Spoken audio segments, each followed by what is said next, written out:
Y comenzamos.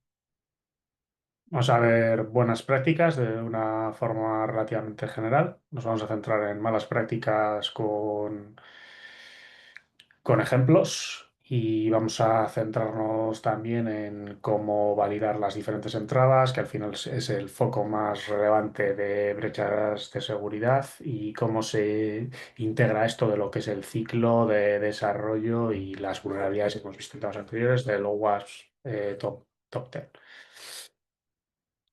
Así también nos focalizamos, nos vamos integrando en el siguiente tema, que también lo veremos en análisis de seguridad y cómo se integra ya no en una forma más holística dentro de lo que es todo el desarrollo seguro.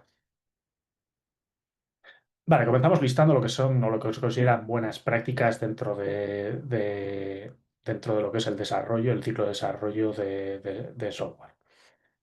Aquí tenemos listas, que una es una formación continua, concienciación, lo típico que nos mandan muchas veces desde recursos humanos o desde personas de la empresa, que bueno, en muchas ocasiones son píldoras a nivel informativo acerca de, pues, por ejemplo, scam, phishing y cosas similares, ese tipo de formaciones. A veces también tenemos formaciones específicas que pues si por ejemplo entra una nueva legislación, ahora con todo el auge quizá, con todo el auge de la inteligencia artificial generativa y dentro de lo que está creciendo, pues ya hay iniciativas como por ejemplo la AI Act, que para algunos sectores de negocio va a entrar o sea, lo van a tener que pasar sí o sí.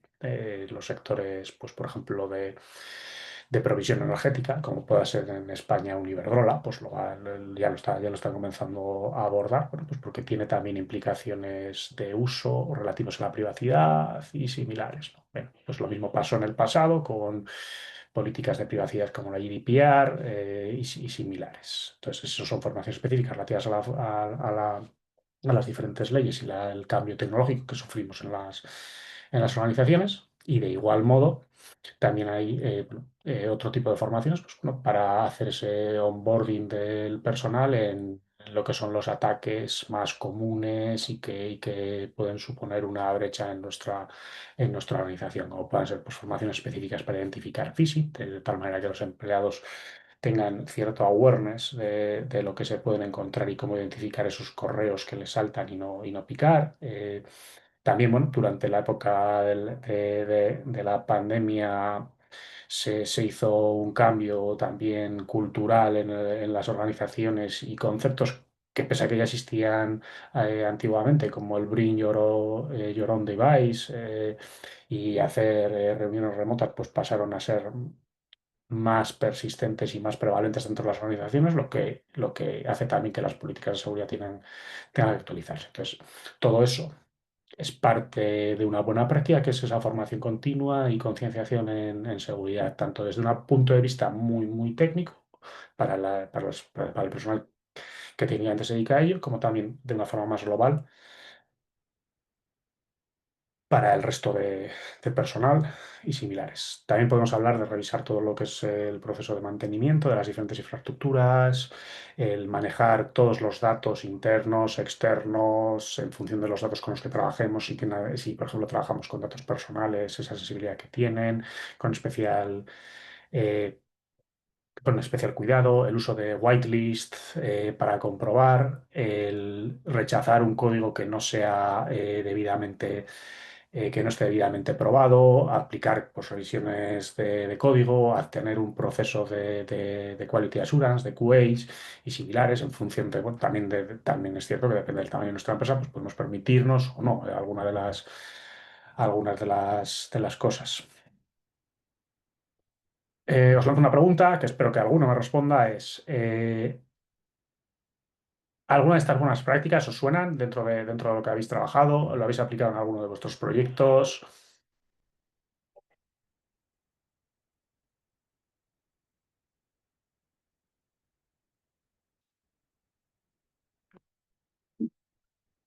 Vale, me decís que sí, me podéis poner ejemplos. Alguien ha dicho capacitación. ¿Serías tan amable de decir ejemplos de capacitación que... ¿Qué ejemplos concretos? Pues, por ejemplo, me dieron una formación acerca de cómo identificar phishing que me llegaba a la bandeja de correo. O otro ejemplo de listas blancas. Hay aquí gente que ha hecho todas las categorías. Es espectacular.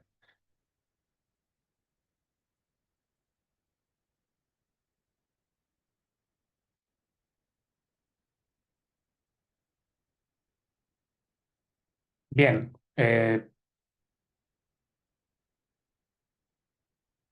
ciertas reflexiones en el chat, que no sé si estáis viendo todos. Eh, Capacitación para el uso de correo electrónico. No es casualidad de que las capacitaciones se centren de forma general en el correo electrónico. Al final, the weakest, o sea, el eslabón más débil dentro de la cadena de cualquier tipo de procesos es siempre las personas, y cualquier conexión con el mundo exterior es ese foco, es un foco de infección, claro. Igual, así como ya visteis en la actividad uno, pues se puede limitar accesos para diferentes grupos, etcétera, para que pues, no desde un dispositivo corporativo pues, no se pueda acceder fuera de entornos, etcétera. El correo, como siempre se pueden recibir algún correo desde fuera, pues bueno, por mucho que nos lo marquen como que ese correo viene de fuera, etcétera, pues a veces quizá es algo que nos interesa y lo vemos. Y luego, bueno, está el tema de que ahora pues bueno, la gente también, pues desde el dispositivo móvil, pues también accede al correo del trabajo, y lo que nos da también de agilidad para responder ciertas cosas nos lo pone también en riesgo. Eso desde un punto de vista de formación. Desde luego la formación continua es fundamental, cambian los vectores de ataque. Los atacantes son tanto o quizá más creativos que los que defienden. De hecho, bueno, se puede decir que los atacantes son los causantes de que las técnicas de defensa sean cada vez más potentes. Al final es una carrera, ¿no? Pues una carrera armamentística, si queremos verla, un juego de gato y ratón. Y es fundamental estar al día, y además con diferentes perfiles. Evidentemente no es exactamente igual un perfil técnico que un perfil de un trabajador más general. También es cierto que, y esto, bueno, en muchas ocasiones en casa del herrero, cuchillo de palo, ¿no? Como dice el refrán. Desde el punto de vista de formación, eh, han comentado por ahí, yo lo he leído, ahora ha bajado más el chat, de que el tema de programación segura es algo que normalmente no se suele tener en cuenta en el desarrollo de software. Entiendo que aquí la concepción es más una programación, pues por ejemplo, si estamos programando algo algo crítico, pues en C++ o similares, con manejo de memoria clara, que ahí la problemática es la de crear cualquier tipo de error de memoria o un race conditions, que al final son los vectores de ataque más comunes para que puedan explotar los atacantes. No se suele poner el foco en evitar eso. Al menos quizá no cuando pues, tenemos un deadline que cumplir, que es ayer normalmente, o sea, lo tienes que tener para ayer funcionando, pues lo importante normalmente es la funcionalidad.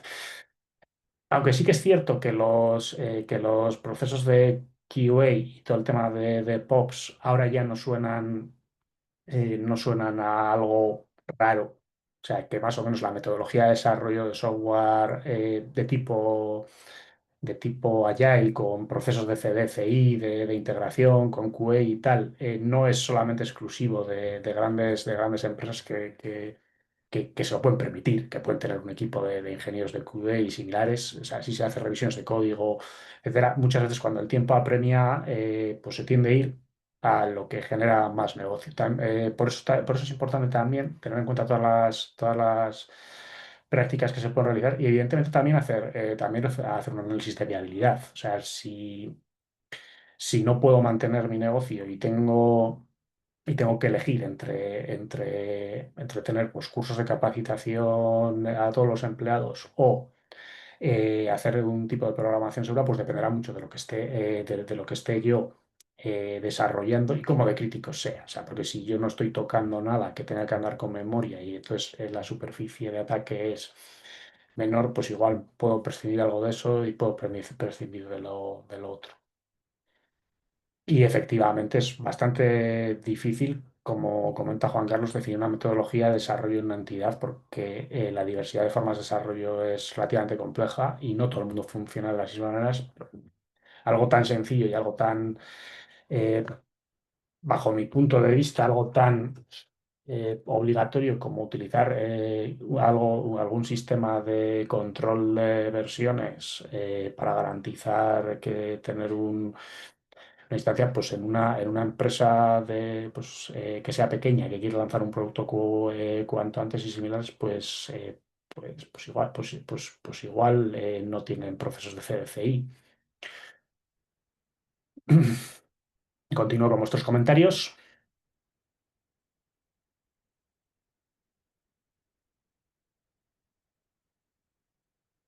Comentan, bien, también hay ejemplos efectivamente, de DevSecOps en el que el testeo de código se revisan con herramientas y un proveedor que hacía pruebas, etcétera. Aquí estaríamos hablando de, dentro de las buenas prácticas, reusar código que ahí no haya sido testado y probado y insistir en un proceso y tener un proceso específico de revisión de código. Eso ya, evidentemente, lo ideal. Y el uso de listas blancas para también tener garantía de que lo que estamos incluyendo es correcto, así es. No sé si a esta lista, que más o menos trata de ser un poco aglutinante de las diferentes especificidades que bien habéis puesto en el chat, se os ocurre quizá añadir alguna o quizá alguna que pueda caer entre dos categorías.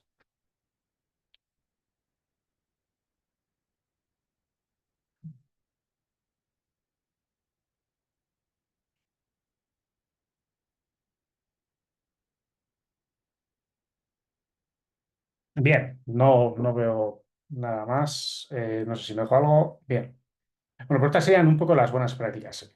A ver, soy consciente de que sobre el papel están muy bien y que no os preocupéis, era simplemente si quizá había alguna buena práctica que habíais visto, que habíais utilizado, que creíais que no estaba incluida dentro de estas categorías.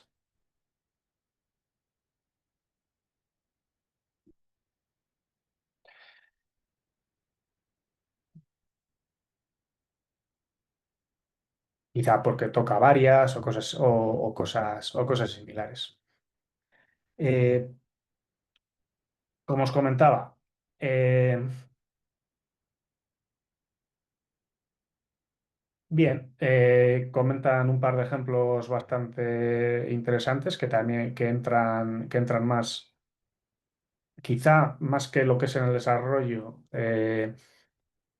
entran más en lo que es el entorno de desarrollo, que también es muy importante, que es el uso seguro del equipo, no instalar software no autorizado. Eso entra más quizá en todo lo relacionado con el apartado de sistemas.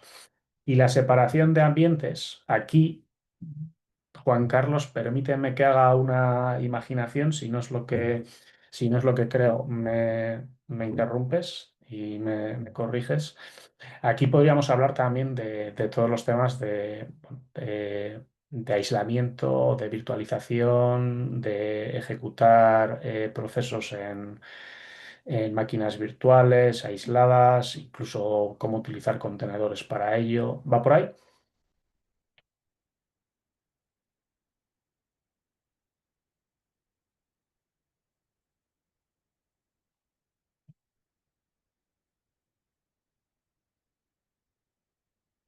Vale. También comentan de utilizar... sí. Sí, vale, no era exactamente lo que estaba comentando. Juan Carlos habla más de lo típico que se hace en DevOps y en básicamente tener diferentes ramas dentro de cualquier entorno tipo JIT o similares, en el que tenemos una para el desarrollo, una para el testeo y otra y otra para el deploy, para producción, calidad, etcétera. Claro, esos son procesos también que se incorporan dentro de lo que es el desarrollo del software, que por un lado Están pensados también para evitarnos estos problemas de que algo no ha sido lo suficientemente probado cuando lo pasamos a producción.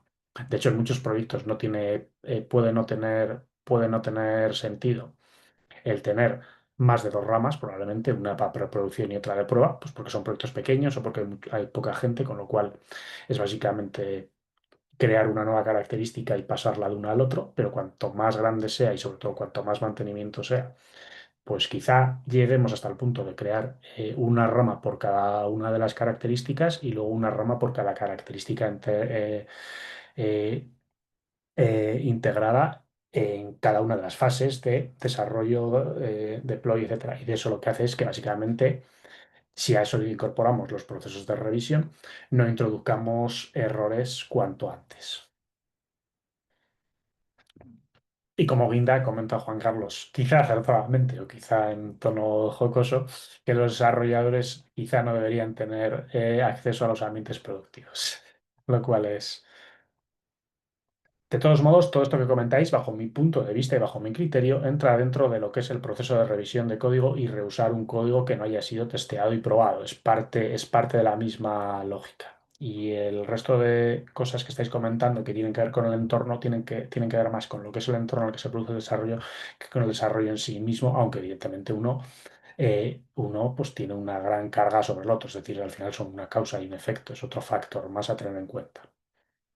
Bien, pues vistas más o menos las buenas prácticas, que yo creo que aunque no estuviesen listadas aquí por lo que hemos hablado en el chat, eh, las hubiésemos sacado de forma exactamente igual y parecida, porque al final esa buena fe, cada una, pues si no la hemos usado, pues no nos damos cuenta, pero en general nos damos cuenta de que es importante formarnos y que es informarnos y de que es importante tener el entorno lo más seguro posible, utilizar la mayor información posible que tengamos, listas blancas, etcétera, y luego por otro lado, pues que el proceso pues, sea lo más cauteloso posible, que incluya la revisión y que incluya el proceso de revisión de código. Entonces, de una manera relativamente eh, por inspiración, hubiésemos llegado a a una categorización, si no la misma, quizás similar.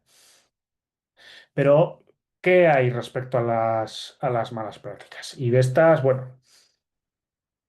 Tenemos una, dos, tres slides. O sea, fijaos si es difícil categorizar las malas prácticas. Las malas prácticas al final son los que nos derivan a las vulnerabilidades más y más comunes.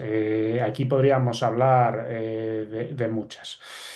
Eh, una que es típica y que da lugar a un montón de vulnerabilidades, por ejemplo, ¿os acordáis de Remote File Inclusion, que podían incluir un fichero desde fuera que no esté validado? Bueno, si nosotros usamos dentro de nuestra aplicación un literal de ruta, y esa ruta es relativa, es decir, utilizamos el punto, pues alguien nos puede sacar cuál es la estructura que tenemos si no tenemos securizado el resto. Y si no, además le añadimos que no tenemos validada esa entrada, nos puede dar muchísimos problemas. Es una práctica relativamente común y que las consecuencias son horribles. Luego algunas ya hemos comentado, se pueden intuir de lo que habéis comentado. No invocar programas en los que no se confían desde tercero. En el mundo en el que estamos, en el que en muchos entornos se tira de microservicios, si esos microservicios no tienen la reputación o son de dudosa reputación, pero nos hacen la tarea que queremos y lo integramos dentro de de nuestra aplicación, pues nos puede dar muchísimos problemas. De igual modo, ya no hablemos de ejecutar pues binarios directamente en nuestro servicio o en nuestro entorno que también proceden de pues que no están ni validados o que igual son problema para ello. Bueno, pues en el peor caso, nos podemos infectar pues, un ransomware o un malware similar. En los casos de servicios externos podríamos estar invocando algo que nos está o dando, quizá en el mejor de los casos, o en un caso medio, que nos está dando, o nos está, a nuestra petición, nos está dando algo erróneo o interesado. y en uno peor, pues quizá nos está quitando datos, pues porque nos requiere alguna información o cosas similares. Eh, una de las malas prácticas también es a la hora de utilizar todo el tema de generar números al azar, que al final es la base de cualquier tipo de certificación y cualquier uso de criptografía, pues no utilizar las bibliotecas o librerías. Me gusta decir biblioteca porque library es biblioteca en castellano, pero bueno, se usa ya, a día de hoy se usa más librería que biblioteca. Esto es un detalle ya etimológico. Si no utilizamos las propias del sistema o que llamen a las propias del sistema y que sean relativamente estándar, pues nos podemos llevar bastantes problemas de regalo. Y desde luego, el invocar terminales y shells, la mayor problemática y la directa que tiene es que abrimos la puerta a que nos puedan invocar a una shell remota, con lo cual podrían tener, en caso de que los permisos así lo concediesen, pues control del propio servidor en el que se hospeda nuestra aplicación. Vamos a listar todas, y luego abrimos una especie de circunloquio para ver cuáles habéis visto y alguna que no hayamos visto en la lista. Luego hay ciertas malas prácticas que son relativas a los identificadores de usuarios, que es utilizar pues, cosas que identifiquen físicamente al equipo, como son la dirección IP, la dirección física MAC o el correo electrónico como nombre de usuario o como ID de identificación y para la autorización, lo que veíamos en las clases pasadas. Limitar las zonas de memoria que son accesibles para todos los usuarios. Cuanto más compartimentalizado tengamos el espacio de memoria reservado para cada usuario, menos problemas tenemos de que un usuario malicioso acceda a datos que no debe y también a acceder a ese espacio de memoria compartida. Que si bien es cierto que según el lenguaje de programación y sobre todo si es un lenguaje pues sin memoria ni máquinas virtuales y similares, que tiene su propia gestión de memoria, pues en principio hay menos problemas o menos riesgos, pero si hablamos de lenguajes bueno, de bajo nivel, a mí no me parece de bajo nivel, pero bueno, de tipo C++ y tal, con acceso a memoria, pues bueno, pues se pueden dar un montón de problemas y pues se puede acceder a la memoria de una forma más fácil. Luego, bueno, respecto al almacenamiento de datos, el almacenar datos como la información sensible de los usuarios, eso además va por ley, o sea, eso ni siquiera es que sea mala práctica, está relativamente legislado y regulado. Entonces, no se puede tener sin ningún tipo de protección. Lo mismo lo de visualizar las contraseñas. O sea, el hecho de que en un formulario web nos salgan X asteriscos a la hora de escribir contraseñas, pues es podado, pues básicamente para que si alguien nos está mirando mientras estamos poniendo la contraseña, pues no sea capaz de verlo. Sí que es cierto que a día de hoy con las versiones móviles de las aplicaciones web, tenemos esa opción, ¿no? Para ver, en principio está pensado porque como el teclado es más pequeño, por si acaso nos equivocamos más, pues tener la opción de darle y que se vea en un momentito, mientras lo tenemos pulsado, que se vea para ver si estamos bien, pero no está viendo continuamente, digamos que sigue la lógica. Luego, bueno, no distribuir información sensible por correo electrónico a través de un programa, no codificar passwords directamente desde la aplicación, nada, tener literales de ese estilo tampoco dentro de la aplicación hardcodeados, no almacenar ningún password que no esté cifrado dentro del disco duro, ese tipo de cosas. Y vamos con la última tanda. No validar la entrada, no codificar tampoco la salida de datos, no hacer una gestión propia de errores y excepciones. Si nosotros no tenemos capturado dentro de nuestro código fuente los casos fuera de lo habitual de la funcionalidad y alguien accede a eso que no está controlado por nuestro código, bueno, pues a partir de esos errores puede manipular el comportamiento que nosotros no tenemos contemplado. Tener en cuenta siempre la privacidad y confidencialidad.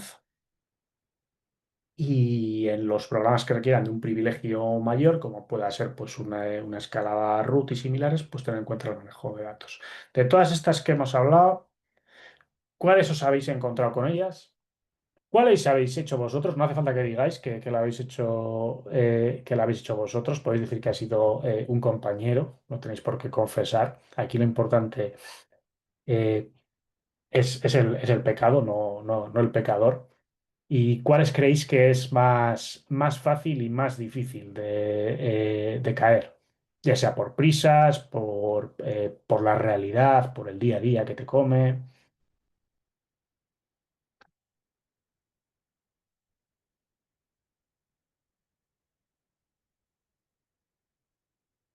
Validación de entrada. Bueno, me encanta que sea el no validar la entrada la primera. ¿Cuál es la posición uno de los WASP top 10? O bueno, no sé si es la top 1 ahora, lo dices. Bueno, ¿cuál es una de las vulnerabilidades que lleva ahí? Buah, yo desde que se conoce. SQL Injection. SQL Injection es un ejemplo de no validar la entrada. O sea, es en un formulario que se ponen comandos se ponen donde tiene que poner un campo de algo, se ponen comandos de SQL y luego, pues dentro no se maneja, no se valida de alguna manera que son comandos de SQL y se pone literalmente en un string. Y tres cuartas de lo mismo también para cross-site scripting. O sea, son literalmente esas. Así que sí, el tema de securizar la entrada es súper importante porque al final la entrada de nuestra aplicación es lo que lo hace funcionar, es lo que nos da la funcionalidad. Al final todos son entradas. Al final, un algoritmo es de varias entradas. Hacemos un proceso y le damos una salida, con lo cual, si no controlamos bien las entradas, nos salimos fuera de lo que queremos que sea la funcionalidad y eso, pues entre comillas, si no está controlado y hay algún agujerillo ahí que no esté controlado y que se pueda manipular de alguna manera, pues nos da la oportunidad, si nos cambiamos el gorro y nos ponemos un black hat, pues de manipularlo y hacer ataques. ¿Alguna otra?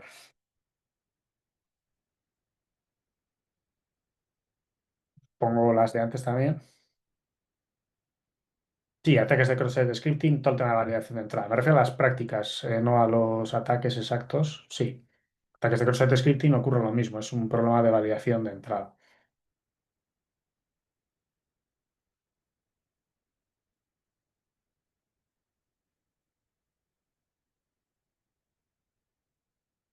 Vale, comentan aquí errores no controlados. Errores no controlados es algo similar, ocurre algo similar al tema de la validación de la entrada. Nosotros cuando tenemos errores que pueden dar pues, al manejo de una biblioteca, al abrir un fichero, un problema que puede haber de que la memoria revienta, pues porque la hemos llenado, de que nos conectamos a un servicio y el servicio está caído. Si nosotros no tenemos controlado esas excepciones, que excepciones significa todo lo que no está pensado, ¿no? Y hay diferentes excepciones que se pueden dar.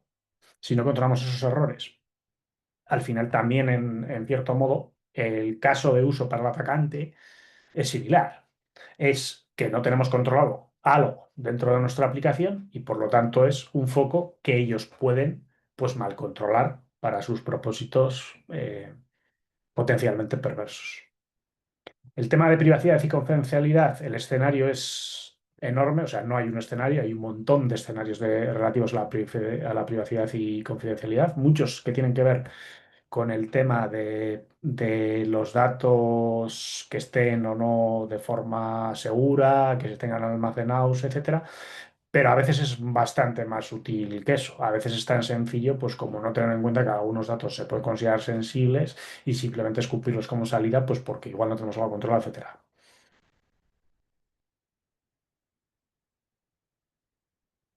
Y al final todo esto también tiene que ver y nos puede dar mayor problema, no solamente, aunque ahora estamos viendo el tema de lo que es seguridad en el desarrollo, también es cierto que si, por ejemplo, alguien es capaz de acceder a una shell remota y nosotros la aplicación la tenemos dentro de un entorno concreto en el que tenemos unos permisos controlados, pues nos puede montar un lío guapo, pero nos lo podrían liar muchísimo más guapo si no lo tenemos más securizado. Entonces,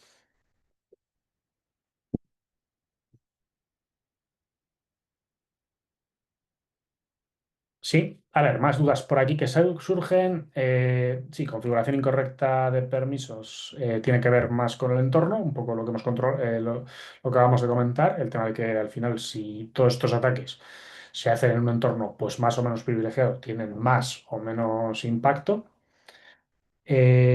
Dato privado y sensible, pues son datos que no queremos datos privados sensibles son en general datos que no queremos revelar y en muchos casos concretos son datos que no, que están regulados o que se consideran sensibles por ley y que estamos obligados a hacerles un tratamiento especial. Por ejemplo, si tenemos una base de datos, vamos a suponer que somos una, bueno, no lo vamos a suponer, que somos una entidad docente y tenemos los datos del alumno, pues como un número de identificación, que es el documento nacional de identidad, número de pasaporte o similares. También podemos tener la dirección para mandar cartas antiguamente y similares, el número de teléfono. Vale, pues todos esos datos son datos que hay que tratar de una forma confidencial. Es decir, esos datos que se tienen de los usuarios, no podemos permitir que alguien pueda acceder y darlos y, no sé, por ponerles un ejemplo exagerado, publicarlos en Twitter. Sí es cierto que bueno, ha habido casos, ¿no?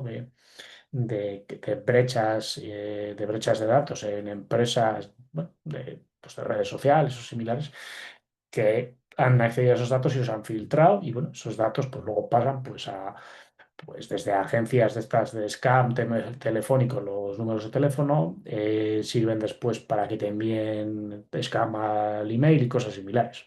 Pero eso serían, hablamos de datos que son sensibles. De igual modo, se suele considerar datos sensibles, cosas que tienen que ver con orientaciones sexuales, ideologías políticas, la religión que se profesa, vamos, datos que pertenecen a la esfera privada del individuo y que es el individuo el que decide revelarlos y que si se utilizan, por ejemplo, en una empresa, pues son pues para temas demográficos, pues para decir que el X% de mi plantilla pues se considera de este sitio o del otro, ¿no? Por ejemplo.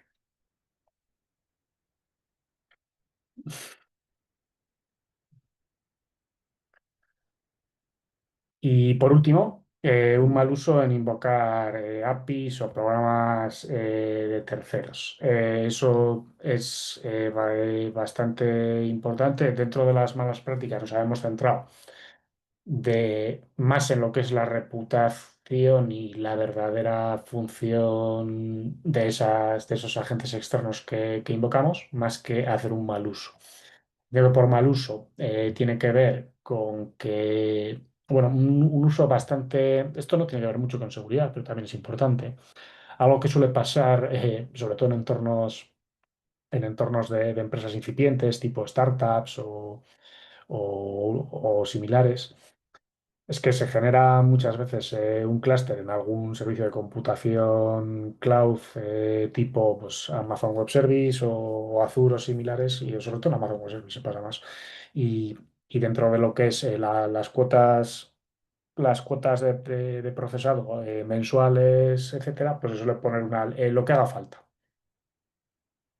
O sea, lo que haga falta y da igual. Entonces, claro, según se va creciendo, pues lo normal es que al principio tengas pues, muy pocos usuarios y luego pues, una startup a veces tiene el pum, pega el pelotazo, pues porque salen algunos medios, no sé qué, y entonces, como todavía no tienen ese cash flow ni esos ingresos, saben cómo hacerlo, pues como han configurado sus servicios en todo lo que hagan falta, pues se les funde todo y se meten en una deuda importante. Eso es un error. Yo lo he visto en bastante gente.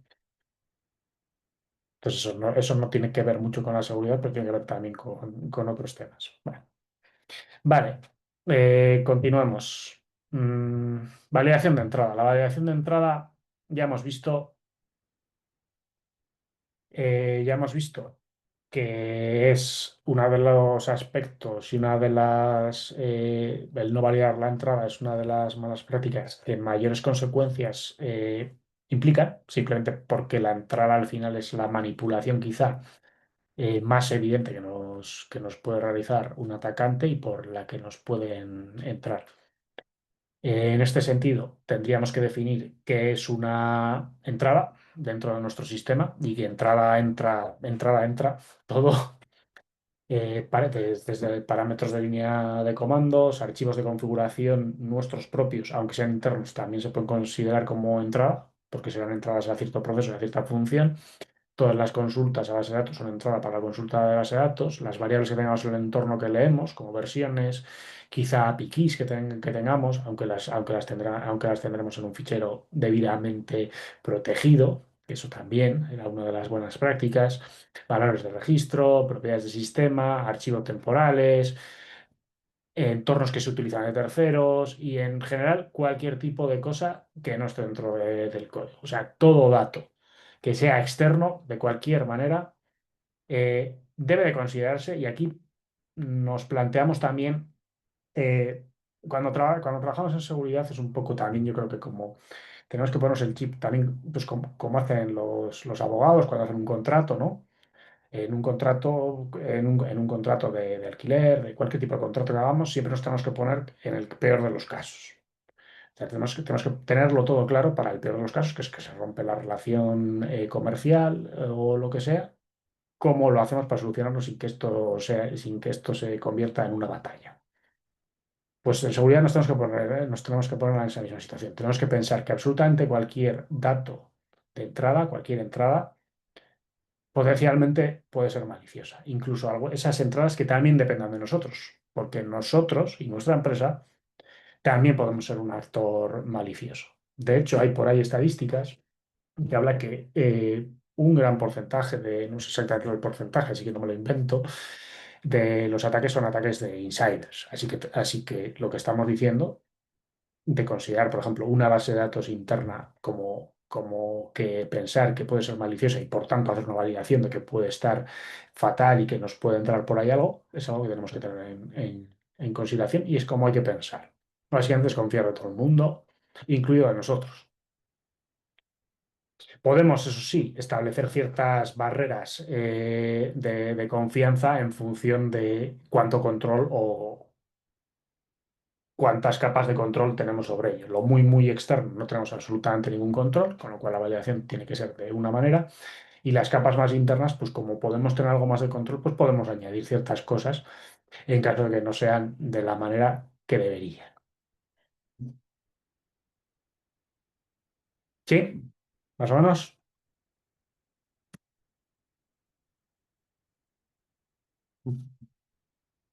Al igual que,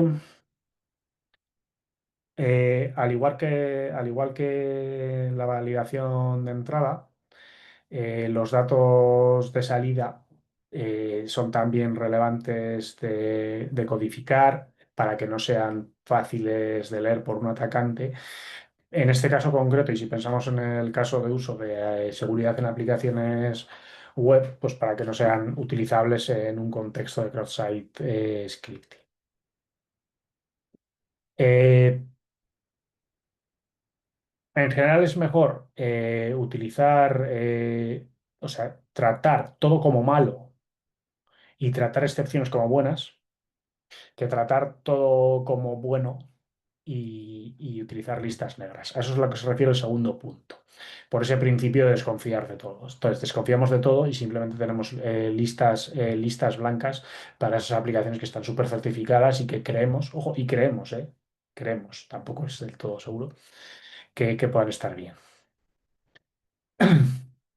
Y luego, algo que se tiende a confundir, porque entra también dentro del mismo espectro, al menos dentro de la misma fase del proceso de desarrollo, el proceso de desarrollo de software, es usabilidad y seguridad. Aquí os lanzo un poco la pregunta, ¿qué diferencia habría entre validar lo que es la funcionalidad propia y el uso de, del proceso de software en concreto que estemos haciendo y en la seguridad? Sí.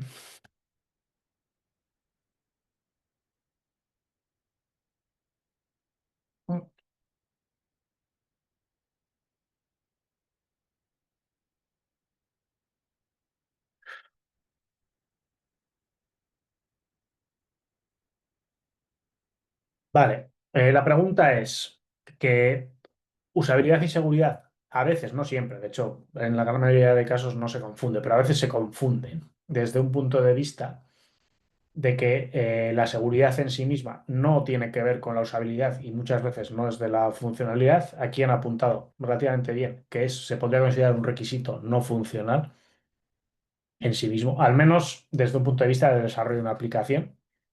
La seguridad no es un requisito no funcional. Puede ser un requisito, puede ser un requisito funcional si la aplicación que estamos haciendo es para algo de seguridad. O sea, si por ejemplo estamos desarrollando algo para gestionar la seguridad de unas aplicaciones, pues ahí sí, la aplicación en sí misma y el objetivo es ese, entonces estamos hablando de un requisito funcional. Entonces, en general, podemos decir, tal y como comenta vuestro compañero José Ricardo, que la usabilidad es lo que da resultados y la seguridad es básicamente el garantizar que eso no nos provoque problemas. Y es más, yo añadiría algo. Añadiría que muchas veces entran en conflicto. Hacer algo usable desde un punto de vista de seguridad y para muchas aplicaciones de seguridad eh, entra en conflicto. Y el conflicto es muy gordo. El ejemplo que más me gusta aquí para poner es algo que se lleva con ello muchísimos años. Todo el mundo quiere eh, buscar alguna alternativa, nadie la encuentra y sigue causando un montón de problemas. Que es todo lo que hemos visto con anterioridad, así que no podéis fallar aquí, que tiene que ver con la autenticación. El acordarse de contraseñas. El hecho de, claro, tengo que crear un montón de contraseñas diferentes para las diferentes aplicaciones que utilizo, con diferentes variaciones. Las políticas de contraseña me hacen que cada N, un mes, 2 meses, 3 meses, tengo que cambiar de contraseña, de de lo que sea. Luego, añado capas y capas de verificación que me hacen andar de un lado a otro. Ya no me acuerdo si esto era de esta cuenta, si era de la otra, no sé qué. Luego, por otro lado, tenemos la usabilidad para hacer eso más fácil. Está el método antiguo que era poner contraseñas fáciles para acordar y luego cuando lo que hacen un poco pues, las generaciones anteriores, ¿no? Antiguamente, ponerlo en el post-it también, pero claro, eso es muy usable porque te saltas un poco y no tienes problemas de que se te olvide. Luego, en los gestores de contraseñas, de generarlos de forma aleatoria y que se guarden en un gestor de contraseñas está muy bien, pero aquí tenemos un problema también de seguridad que se convierte en un único punto de fallo, con lo cual veis que usabilidad, seguridad entra bastante en conflicto. Con el ejemplo de contraseñas, es bastante doloroso andar cambiando siempre las contraseñas porque se olvidan, no se olvidan. Si tengo un gestor, también es un único punto de fallo que al final depende de una contraseña única, que es el gestor de contraseñas. Si las tengo que estar cambiando todo el rato, pues es un incordio porque tengo que hacer otras cosas también. Que puede llevar a que la gente haga la misma contraseña con un uno o con un 2 etcétera. Ahora ya no, porque se pueden comprobar, pero ahí hay un ejemplo de usabilidad y seguridad, que sí que es cierto que hay propuestas para hacer el tema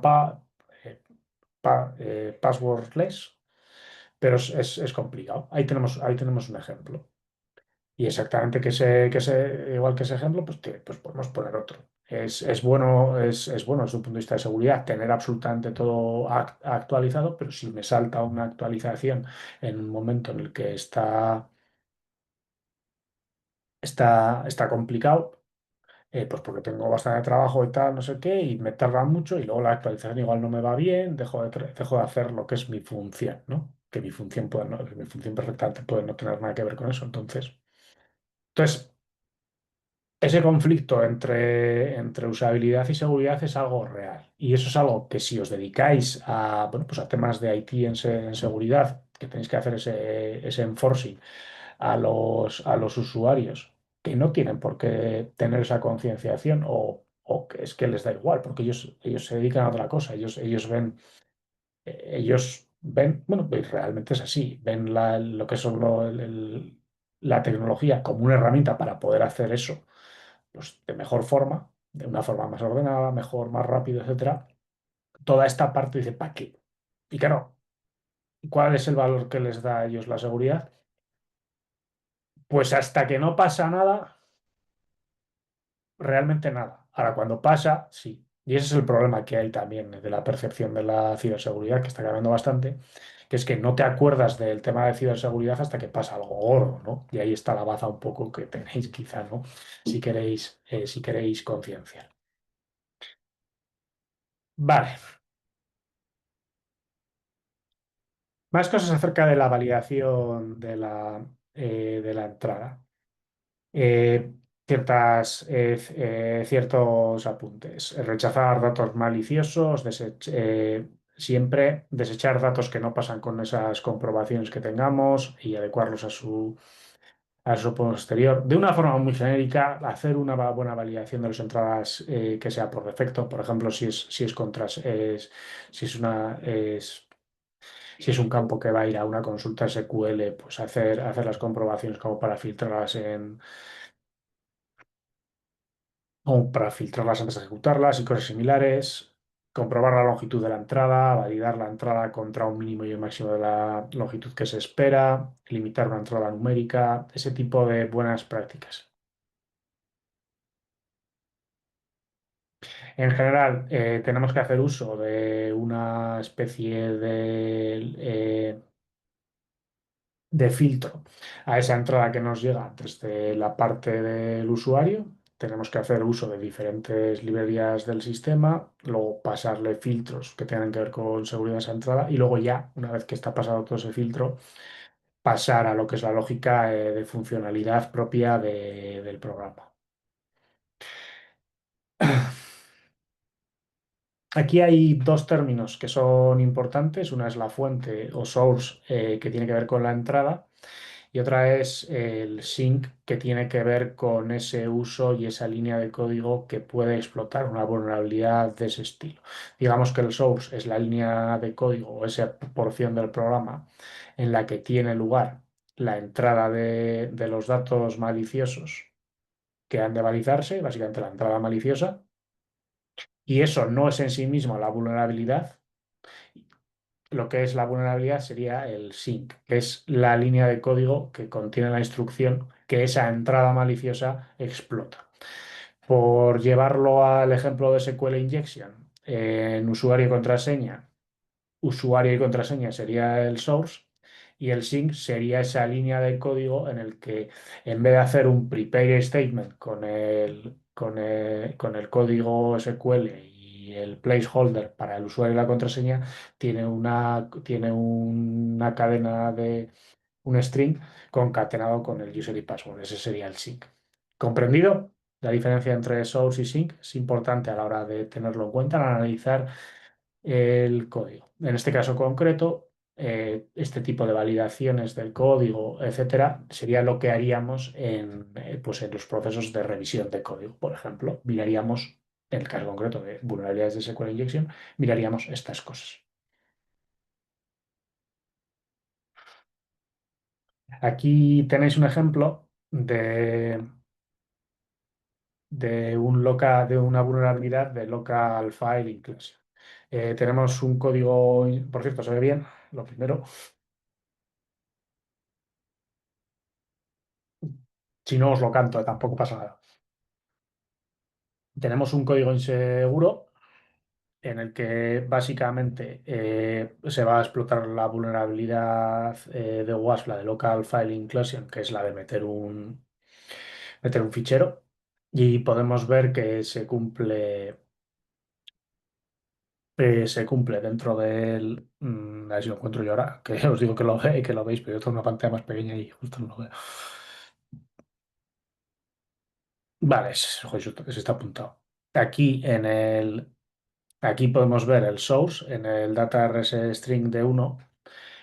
Podemos ver que esto sería el punto en el que se introduce la entrada y la vulnerabilidad en sí mismo está aquí, en el momento en el que se crea ese nuevo fichero con la información de esta entrada que nos da el usuario.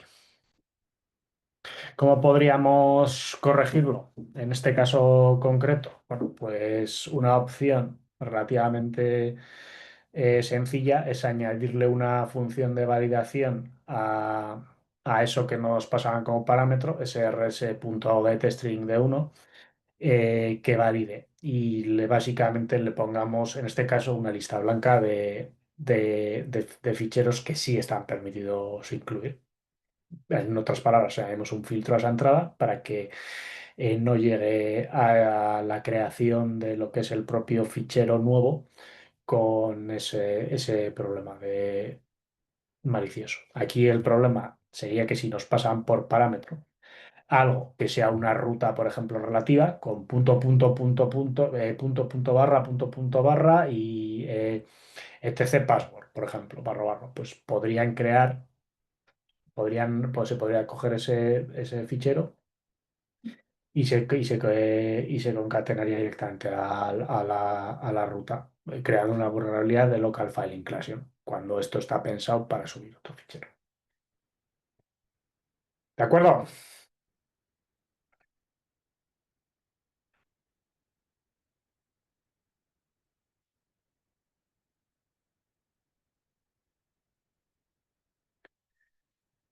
Ok,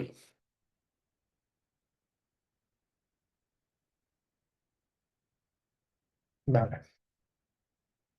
Luego tenemos aquí un ejemplo más sencillo de otra vulnerabilidad típica de WAS, que es la creación de un fichero con permisos pues, inseguros, que aquí el problema es básicamente que este fichero en esta función se crea, el lenguaje en este caso es Java, es Java o Java, como queréis decir, yo creo que se dice más Java en todo el mundo, pero bueno.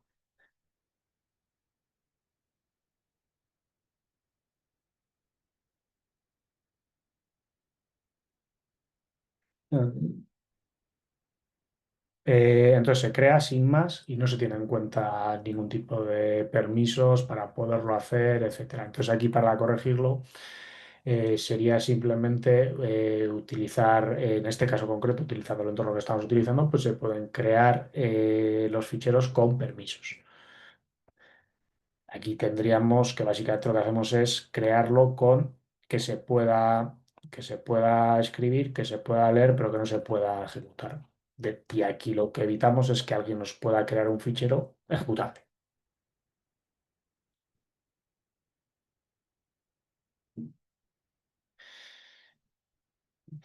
En este caso concreto, también tenemos otro ejemplo de vulnerabilidad directa de lo WASP, que es el uso, en este caso es relativamente sencillo de comprender porque es el uso de un algoritmo criptográfico pues, que está, entre comillas, roto, ¿no? En este caso se usa MD5, MD5 genera colisiones. Entonces, ¿qué riesgos tiene? Os pregunto, ¿qué riesgos tiene utilizar MD5 si tiene colisiones? En este caso concreto, joder, estoy diciendo en este caso concreto que lo he dicho 5 veces seguidas.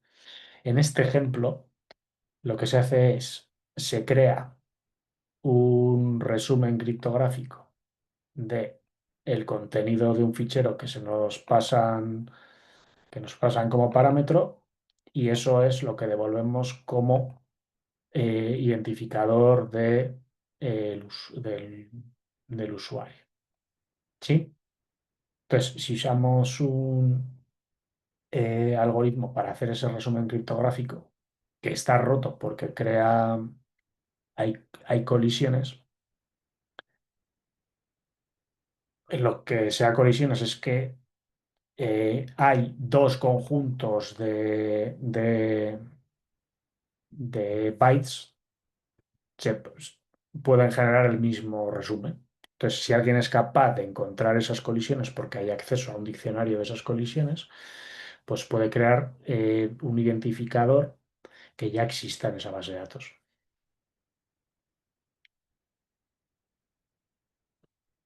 Entonces, aquí, para reducir este problema, lo que haríamos es pues, pasar a un SHA, que es otro algoritmo también de resumen criptográfico. Podríamos elegir una versión con más o menos tamaño, podemos elegir la de 256 y a partir de ahí ya es bastante más segura. Aquí tenéis, simplemente se cambia.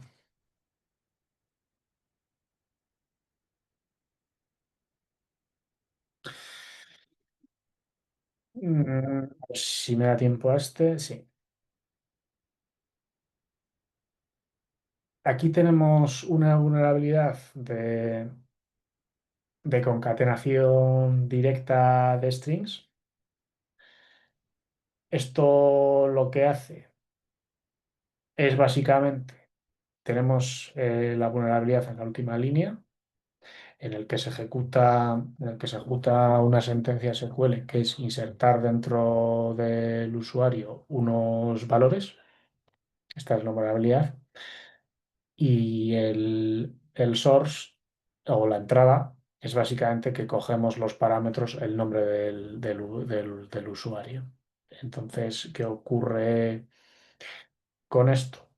Pues que si un atacante metiese algún tipo de consulta, bueno, consulta en este caso no, bueno, consulta sentencias SQL, por ejemplo, hiciese cerrase, recordad, va aquí en el insert y va aquí en este data.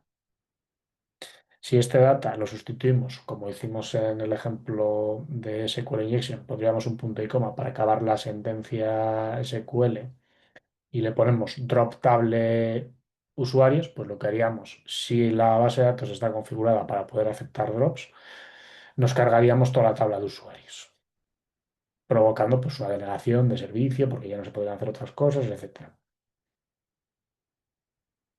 Sí, y bueno, igual que esa sentencia SQL, otras. Entonces, lo que tenemos que hacer es validar que este input, que estos datos que nos llegan por parámetro, pues que no puedan tener sentencias SQL. Y en el caso de SQL, en todos los lenguajes en general tienen una cosa que se llama preparar statement. Si tú preparas el statement con los huecos para los parámetros que quieres, esa comprobación, como SQL injection, pues es una de las vulnerabilidades más populares, pero es también una de las más antiguas, pues ya está listo para eso. Entonces, si sustituimos eh, epa, este execute con la cadena, con la concatenación esta de comandos SQL, la sustituimos por un prepare statements en el que el parámetro esté preparado con esa interrogación, eliminamos ese problema.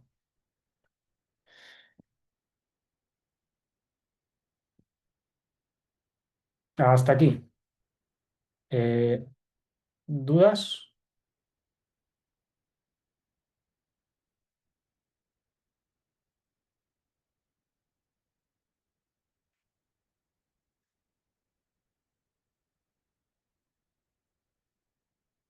No so far, vale. Pues hasta aquí la sesión. Bueno, ya alguno ya empieza a preguntar que si puede caer en el examen X y Z. Bueno, alguna cosa puede caer, sí, pues claro, pues son cosas que estamos viendo. Pero bueno, serían cosas sencillitas, hombre. Tampoco. Sí, lo del laboratorio tengo que sacar tiempo. Lo que pasa es que vamos como una clase retrasada. Entonces tengo que apretar en el tema de desarrollo seguro.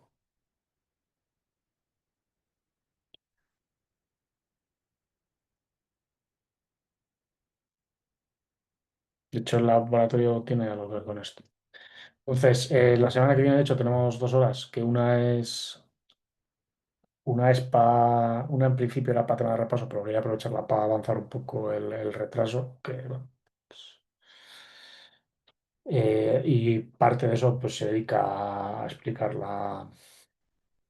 eh, la actividad 3 que sí que os había dicho que es en esta, pero tenía que ponerme a esto, ya lo siento. Vale, pues hasta aquí. Nos vemos. Por cierto, recordad que la semana que viene la clase es el viernes y no el jueves. Es de 6 a 8. Hay dos sesiones juntas. Lo digo porque yo no me acordaba y ahora que me ha llegado el aviso, pues para que lo tengáis en cuenta, para que dentro de vuestras agendas pues lo cuadréis. Pues nada, pasad un resto de día estupendo. Chao, chao.